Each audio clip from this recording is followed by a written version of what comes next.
Extracurricular is yet another 2020 horror film I'm trying to knock out before my year-end list.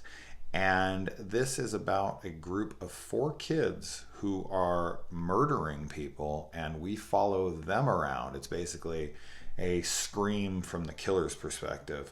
These guys are prepping and planning the murders, and there's some tensions between them. There's some disagreements on how they should do it, when they should do it, all of that. And I'm going to tell you, man, I thought this was really good. I really enjoyed this one a lot. I went through about 50 top 10, top 20 of 2020 lists on Google and whatnot. And I picked out every film from that I had not seen, any of those from that list that I have not seen. And this was one of them, and I had not heard of it.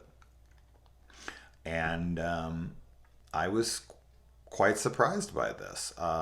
One of the things is that it takes some turns that I was not expecting. Some events played out much differently than I was expecting them to, for sure. This is not easy to figure out what's going to happen. Another thing, there's some pretty good kills in here. Now, whether or not they're CG or CG enhanced, I think maybe a little bit, but it didn't bother me, and I thought the kills that were on screen were quite good and fairly brutal.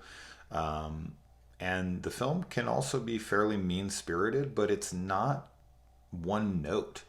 I feel like each character brings a different element to the table. So you've got, certain personalities from each of them. They're not all just cold-blooded, one-dimensional characters, and they're from different walks of life, and they're a group that you wouldn't expect to be around one another. So that creates a really unique dynamic. And because we're following the killers throughout the movie, that is not something that's wholly original, but it's not something we follow much in the genre. And the film is played very straight. This is not comedic. This is straight.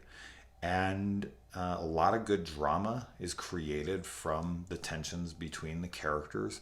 There's some backstabbing. There's some friendships that are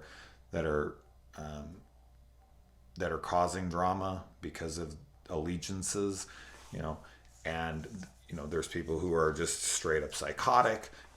So having four killers and getting to see them plan and they reference a lot of known films to us, and they do seem to really think through things and make some pretty smart decisions of how they're planning to do these things, and they really take into account how they would get caught and all that. I thought this was really well done. I thought the acting was good. I thought the kills were good. I thought the story and the writing was good. This is a damn good one, man. This is one that's completely slept on. I had never even heard of this fucking thing until I saw it on one guy's list. One guy had this on his list. Out of the 50 I looked at, one guy had this on his list. Or one girl. I don't remember if it was a guy or a girl. It doesn't matter. But I saw that and I was like, oh, Extracurricular, what's this? Oh, it's like a slasher kind of thing?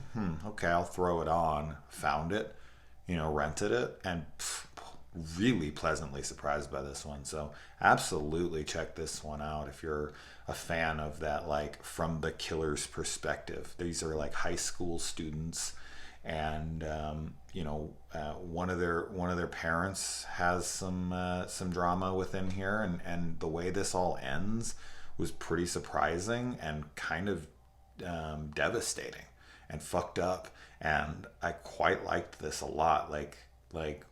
I gotta think more about this because I really enjoyed this one, and I want a lot of people to check this one out. So I'm definitely gonna be, even if it didn't make my list, I'm gonna be talking about it as an honorable mention for sure, because this is one I want people to check out. So let me know if you do. Adios.